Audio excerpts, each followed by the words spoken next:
ہمارے جو یہ امام نسائی ہے نا، نسائی شریف جن کے سیاستہ، تو مسلمان مجاہدین جب ان کے گاؤں پہنچے نا تو وہاں سارے مرد بھاگ گئے تھے، ایک مرد بھی نہیں رہا، عورتیں ہی عورتیں تھیں۔ جب مسلمان مجاہدین کو پتہ چلا کہ یہاں تو عورتیں ہی عورتیں ہیں، تو انہوں نے یہ نہیں کہا یہ تو غیروں کی عورتیں ہیں، لوٹ مار کرو، قتل و غارت کرو۔ انہوں نے کہا کہ نہیں، عورتوں سے ہمیں لڑنے کی کوئی ضرورت نہیں ہے۔ وہ اس گاؤں کو چھوڑ کر واپس آ گئے، کہا کہ یہاں تو عورتیں ہی عورتیں ہیں اور تم کیا کر رہے ہو؟ یہ ہے مسلمانوں کا کردار۔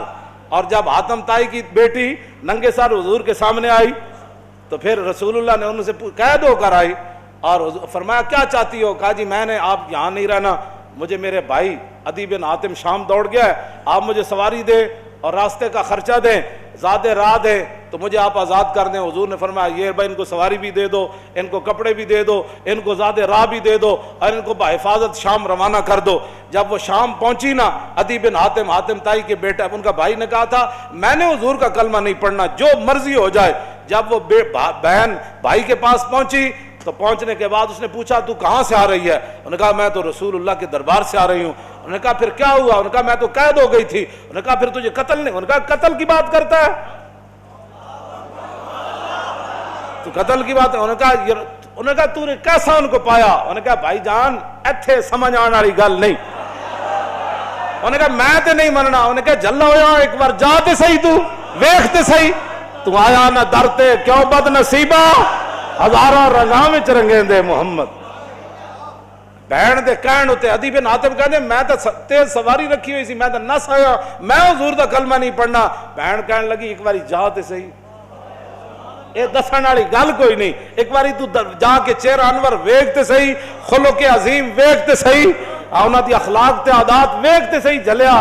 وہ کہندے میں اتھوں نسدا آیا، نسدیاں پھر میں جدو آیا تو مینوں پتہ چلیا حضور مسجد نبوی شریف وچ تشریف فرماون۔ کہندے میں جدو جا کے حاضر ہویا تو حضور اٹھ کھڑے ہوئے میرے واسطے۔ انہاں مولویاں پیراں خود اخلاق کے وجہ پیش کیتے، میں تو انہوں سچی گل کر رہا۔ ارے نہ چونکہ خود نہیں اس راستے تے چلنا سی تے چونکہ ایسے تھے تو پھر چونکہ ایسے تھا تو پھر کیوں جی؟ اور جڑی عورت رو رہی سی اپنے عزیز دی قبر اتے، حضور قریب تو گزرے تو فرمایا اسبری، انہوں نہیں سی پتہ رسول اللہ فرما رہے ہیں، انہیں سر رکھے ہوا۔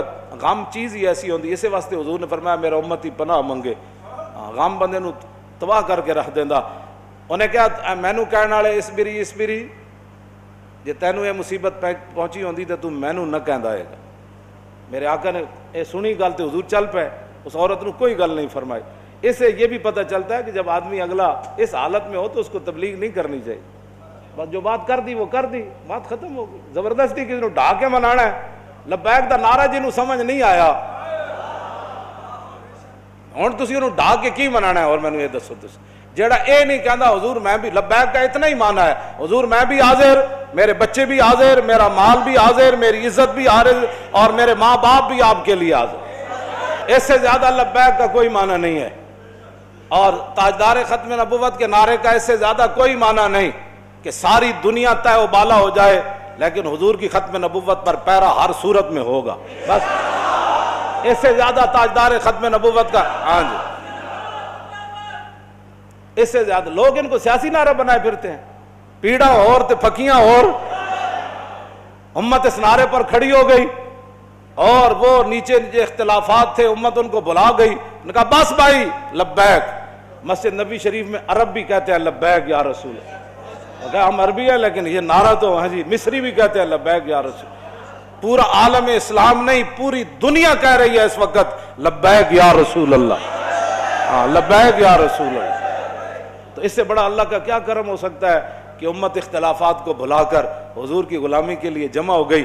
اور اقبال کہتا تھا میں کہتا تھا اقبال کی یہ خواب کب پورا ہوگا کہ اقبال کہتا تھا زان کے ملت را حیات از عشق اوست اور برگ و ساز کائنات از عشق اوست۔ اقبال کہتا تھا کہ ملت کی حیات، ملت کی ترقی، ملت کا عروج اور پوری دنیا پر اسلام کے غلبے کی ایک ہی وجہ ہے کہ امت حضور سے پیار کرے، حضور سے عشق کرے۔ تو میں کہتا یہ کیسے ہوگا، لیکن رب ہے جو چاہے کرے۔ یہ نہیں پتا تھا کہ ممتاز قادری نے جو تختہ دار پر لبیک کہا تھا اس نعرے کی برکت سے پوری امت ایسے کھڑی ہو جائے گی۔ ہاں جی بات اتنی ہے کہ او عورت نے حضور نال گل کی تھی کہ مجھے بہت مصیبت پہنچی ہے، اس کو تو پتہ نہیں تھا یہ رسول اللہ ہے. اور غم کتنی عجیب چیز ہے کہ وہ حضور کی آواز کو بھی نہ پہچان سکا. اللہم انی اعوذ بک من الغم والحزن، حضور کی اپنی دعائے مبارکہ ہے کہ میرا امتی کہے میں پناہ مانگتا ہوں غم اور حزن سے. ہاں جی، یہ بڑی ڈاڈی شے ہے. اب میں جو بات اگلی کرنے لگا ہوں، بعد میں جب صحابہ آئے تو انہوں نے کہا آپ کو پتہ ہے جنہوں نے آپ کہا تھا اسبری صبر کرو وہ کون تھے؟ کہا نہیں. انہوں نے کہا وہ تو خود رسول اللہ تھے. وہ میں نے حضور کو یہ جواب دیا ہے. وہ کہتی ہے میں پھر گئی جلدی جلدی حضور کے دربار پر. میں جو بات کرنے لگا ہوں وہ یہ ہے. وہ کہتی ہے جب میں حضور کے دروازے پر پہنچی تو میں نے کوئی وہاں چوکیدار نہیں پایا. 50 گارڈ اگے تے 50 پیچھے. اس حضرت صاحب نہ سلام کون لوے گا؟ جتیاں پوان والے اور جبے پوان والے اور تے میک اپ کرن والے اور. ہاں جی، میں تے نہیں پڑھیا نہیں جو اس وقت حسنہ جلیا. اور اسی واسطے تو ایک باری جڑا حضرت عدی بن حاتم آئے نا تے جدو رسول اللہ نال ملاقات ہوئی حضور اٹھ کھڑے ہوئے تے عدی بن حاتم کہندے نے میرے دل نے گواہی دیتی ہے اللہ دے رسول. کیوں جی؟ فرماندے پھر حضور نے میرا ہاتھ پکڑیا تے حضور اپنے در اقدس کی طرف گھر دی طرف چل پے. کہندے راستے ایک بڈھی مائی مل گئی. عورتاں نوں ویسی گلاں نہیں مکدیاں تے مائی بھی ہوے تے پھر بڈھی بھی ہوے.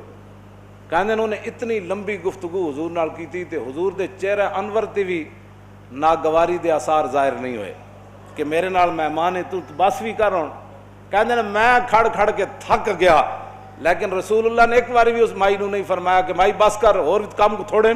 کہندے انہوں نے اپنی پوری گفتگو مکمل کی تھی تو پھر حضور چلے نہ جدوں. کہندے دوسری باری میرے دل نے گواہی دیتی حضور اللہ دے رسول. تو کہندے جدو رسول اللہ گھر تشریف لے آئے تو حضور دا ایک مبارک تلائی سی جہدے تے حضور آرام فرماندے سن. کہندے نے اودے وچ کھجور دی چھال بھری ہوئی سی، کھجور دے پتے بھرے ہوئے سن.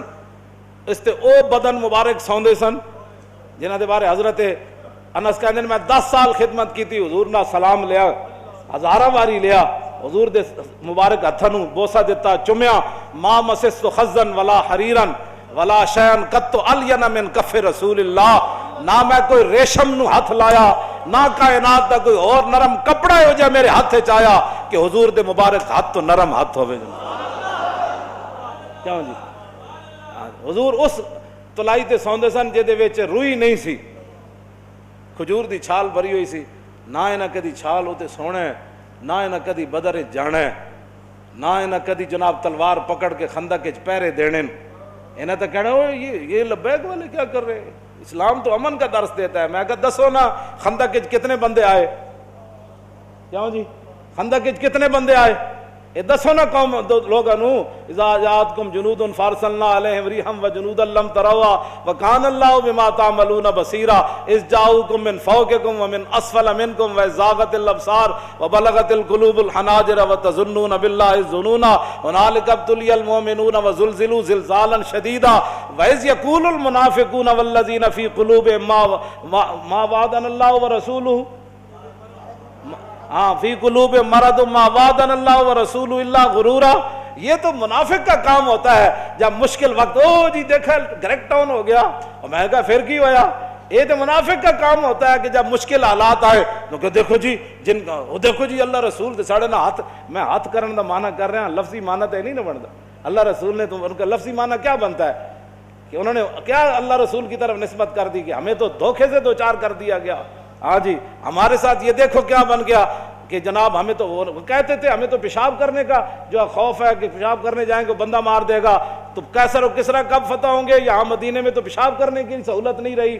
25,000 کا لشکر. منافق کا کام ہی یہ ہوتا ہے کہ وہ جب صحابہ ادھر جو ہے وہ کیا کارنامے سر انجام، اور منافق ان کا بھی رب نے قرآن میں بیان فرمایا کہ منافق کہنے لگے کہ ما وعدنا اللہ ورسولہ وَإِذْ قَالَتْ طَائِفَةٌ مِّنْهُمْ يَا أَهْلَ يَثْرِبَ لَا مُقَامَ لَكُمْ فَارْجِعُوا وَيَسْتَأْذِنُ فَرِيقٌ مِّنْهُمُ النَّبِيَّ يَقُولُونَ إِنَّ بُيُوتَنَا عَوْرَةٌ وَمَا هِيَ بِعَوْرَةٍ إِن يُرِيدُونَ إِلَّا فِرَارًا. کیوں جی یہ منظر بیان نہیں کیوں نہ چلو چلیے چلیے چلیے توبہ کرو تھے حال ہی کوئی نہیں 25,000 کا لشکر آ گیا آج تے بچی کسی دی نہیں ہونی. کہنے لگے حضور گھر لگے پیچھے گھر میں بندہ کوئی نہیں کی بڑھے گا. اللہ نے فرمایا میرے حبیب گھر تے کاشانہ اقدس جدو آپ گھروں چل کے آ گئے تے آپ دا پیچھے گھر کوئی نہیں, صدیق اکبر دا گھر کوئی نہیں, فاروق اعظم دا گھر کوئی نہیں, عثمان غنی دا گھر کوئی نہیں, حیدر کرار دا گھر کوئی نہیں, انہاں دے گھر وکھرے آ گئے. میرے حبیب گھر لگے ہون دا مسئلہ نہیں, یریدون الا فرارا, اے تے چھا میدان چھڑ کے نسن لگے. او جی ہمارا لبیک سے تعلق نہیں ہے, مشکل ٹائم جو آ گیا, ہاں جی مشکل ٹائم, ہمارا لبیک سے تعلق نہیں, یہی تو بات ہے. لیکن قرآن, اقبال کہتا اگر درس قرآن ہم نے بلایا ہوتا, یہ زمانہ نہ زمانے نے دکھایا ہوتا. یہ منافقت کے کام ہوتے ہیں مشکل کے وقت. انہیں دسے ہی نہیں کہ رسول اللہ غزوہ خندق دے موقع تے خود تلوار پکڑ کے کیویں کھڑے ہو. جب 25,000 دا لشکر خندق دے کنارے آ گیا, عمر بن عبد بود گھوڑا چناب چھال مرائی تے ادھر آ گیا, تے 25,000 دا لشکر اتنے آ گیا, تے سارے چاندے سن کے گھوڑے سمیت ادھر آ جان. اس وقت میرے آقا و مولا پھر خود تلوار پکڑ کے کھڑے ہو گئے, اور حضور کو اللہ نے دبدبا کتنا دیا, کانہ و فرد فی جلالتہ فی عسکر حین تلقاہ وفی حشمی لہو ہمم لا منتہا لکبائرہا وہمتہ الصغری جل من الدہر. یہ دوسرا حضرت حسان کا شعر ہے, پہلا امام بوصیری کا شعر ہے. فرمایا اللہ نے ہمارے آقا و مولا کو ہیبت اور جلال اتنا عطا فرمایا کہ حضور تنہا بھی کھڑے ہوتے تو محسوس ہوتا کہ حضور کی پشت پر لاکھوں کا لشکر کھڑا ہے. ہاں جی ہاں جی توجہ, حضور خود تلوار پکڑ. کیوں جی علیکم بسنتی ہے نہیں, یہ نہیں سنت کہ جب دین پر مشکل وقت آ جائے تو رسول اللہ خود تلوار پکڑ کر کھڑے ہو گئے.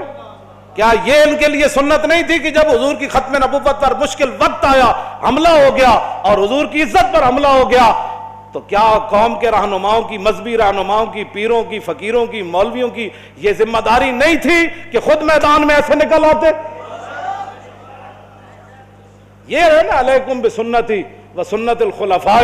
کیوں جی الراشدین, اور سنت خلفاء کیا ہے؟ یہ تو حضور کا اپنا اس طریقہ مبارکہ ہے نا.